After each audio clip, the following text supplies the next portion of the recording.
So I'm just done with the 3 hour long release live stream of Mecha Break, and it was a lot, and we will condense this all down in just a few minutes. And basically, three main categories. The first one is the new maps and the changes to the game modes. Then we will talk about the two new strikers, how they play, how they feel, how they look. And then, of course, we will talk about the monetization changes because they has been quite a bit. So with that said, let's get right to it. The first thing is what has happened to the game mode and what has changed there. So for the 6 versus 6, we will get 10 maps, right? And some maps have been changed, new maps have been added, but we don't really have too many changes here. One of the biggest changes is definitely that you can also now earn those game points we will talk about later. You will need to unlock stuff in the game. Now we have 3 versus 3, which definitely had one of the bigger changes, and 3 versus 3 has now 4 release maps. They will also give you the ability to change your striker mid-game. This was actually something which was also discussed for the 6 versus 6, but we don't see it yet. So maybe with Season 1 or Season 2, we will also get the ability to change our strikers in 6 versus 6. But right now, this is something which is only possible in 3 versus 3. Another new addition to 3 versus 3 is also the addition of Mech weapons. So there can be Mech drops at random on the map, and you can just grab random weapons. Yeah, that's right. You can be Illumine and then run around with sword and shield, right? Like a Mech. They're giving this to 3 versus 3. It becomes pretty clear that 3 versus 3 is a little bit their experimental version of the game where they are trying some crazy stuff and they want to see how people react to that before they bring this probably to the more competitive 6 versus 6. But I think that's a pretty good idea. Now, speaking about Mech, so it's apparently not called Mech anymore. It's called Operation Storm. And the reason for that is they made some huge changes on how this all works. So Operation Storm, aka Mech, is now split up into 5 maps, right? You don't have this one huge map anymore. You have 5 different maps. You can end up at random, right? You don't know which part of Mech you will actually visit.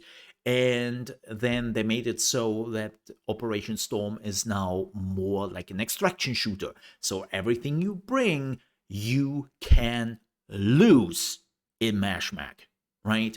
So this is much closer to Escape from Tarkov. The same goes with the stuff you want to take with you. You cannot just easily extract that anymore. It takes much longer to extract. There are far less extraction points, so you will meet more players as a result. And you don't have to level up your stuff anymore. Like everything automatically has a level. Everything automatically has like a rarity attached to it. But again, you can now lose stuff. So you don't have to level things anymore, which is kind of nice, but you can also lose it now, which you couldn't do before. Another big change is also that they have also now a different ranking system. So they have 3 ranks, and whenever, depending on what you take with you, you will have an item score, and certain ranks can only be played with a certain item score. So let's say you were bringing in enough items that you were reaching an item score of 210, but the easiest mode can only be entered up to an item score of 200. So that means you would have to remove something like 10 more points to go into the easy ranking, or you have to go for the higher ranking where people can actually have a higher item score. Another big change is they moved all the mods from 6 versus 6 and 3 versus 3 into Operation Storm only. Yes, that means the other game modes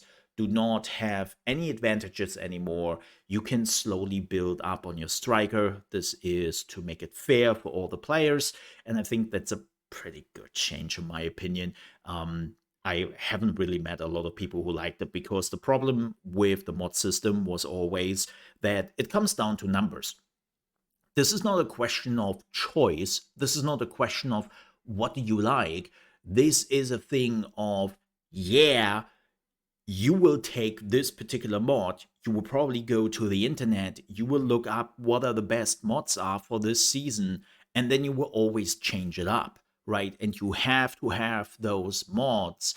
And in an open world environment with different item scores and lots of other things you can do to change a striker, it's not that important.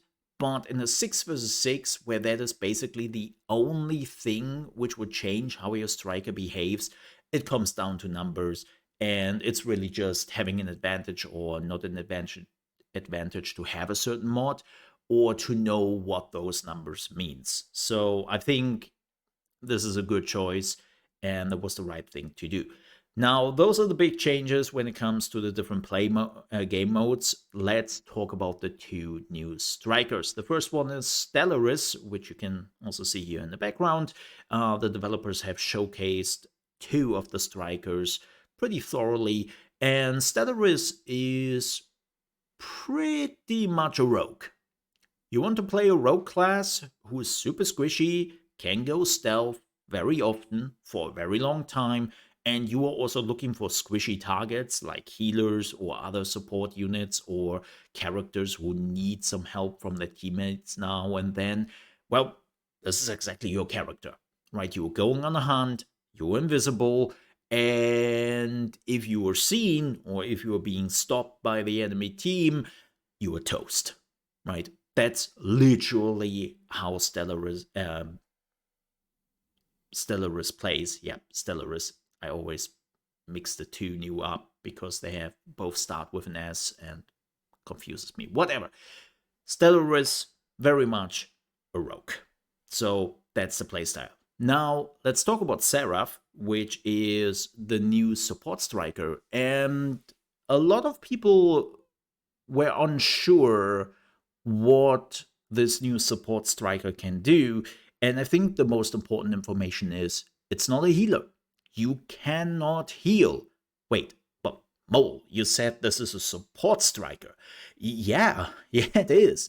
It's categorized as a support striker, as far as I know, as a light support striker, like Lumine, but you cannot heal. You have no self-healing, you cannot heal other players, you bring in other abilities which will support your team. And no, it's not shields or anything. It's more or less damage abilities and positioning abilities. So the main attack of Seraph is the left click. You can just tap it or you can hold it, and then it becomes a very powerful beam, which, crazy enough, is also going through walls, through roofs. Like, you can shoot through multiple strikers if you align the shot right. It's pretty powerful. It does damage to shields and it also does damage to health. And if you're doing this right, you can do a lot of damage, especially in combination with the wall hack. So Seraph has a wall hack, and you can literally see through walls for a very long area, and you can shoot through walls. So that combination is very strong. But I think the most powerful but also most complicated ability is the right click, which is the orbital cannon. So if you're just tapping it, it will shoot a brief laser on the enemy striker. But if you're holding it, you don't target the striker anymore. You target actually your ground. And then it takes like 1.5 seconds before the orbital cannon shoots. And then an explosion is building up at the position where Seraph actually shoot the orbital cannon. And then you still have time as striker to get out of there. But if you don't do that, it's doing devastating damage. Beware, it has friendly fire. The friendly fire is not as bad as the actual damage against enemies, but it's still there. But this really helps against the usual Stego and Tricera combo, right? Which have been a big problem in the closed beta. and they kind of try, or open beta even, and they kind of try to alleviate that. They kind of try to find a way around that, and the best way around it is to have a striker who can actually deal with that. Then you also have a wire, a hacking wire, and that was really interesting because you can use it on enemies and then you would drain their energy, which is pretty devastating, and you will also debuff them, which is nice. But what is interesting, you can also use the wire on mission objectives, or on some of them. Not all of them, but some of them. Like you can literally attach it to, let's say, a payload, and then you will have control over the payload as if you would stand on the payload, but you don't. You are further away, maybe even hiding behind a wall or something like that, if the connection is not breaking when you were standing behind a wall, which didn't look like it. It seems like it was just a range thingy. And then you could move the payload without being close to it. And that will probably help quite a bit, especially if you want to stop an enemy payload, right? You don't have to put yourself into danger. Now, it's not like that the range of that wire is huge. It's, I would say, like 10 to 50 meters. It's not that crazy. But it's definitely a nice gimmick, and that means that you have much more movability than standing on the payload. So that's a nice thing. But I'm really curious to see like the first support striker, which is, well, no healer. There is no healing capabilities. There is nothing to really support your team with shields or something like that. And I'm curious how that plays out, or if this is just a very specific striker for a very specific situation, and we have to see how this plays out in the long run. Now, the last thing I want to talk about is monetization. So they've made it pretty clear that they removed most of the concerns people had. Like, you can now change the look of your pilot whenever you like. You don't have to pay for that anymore.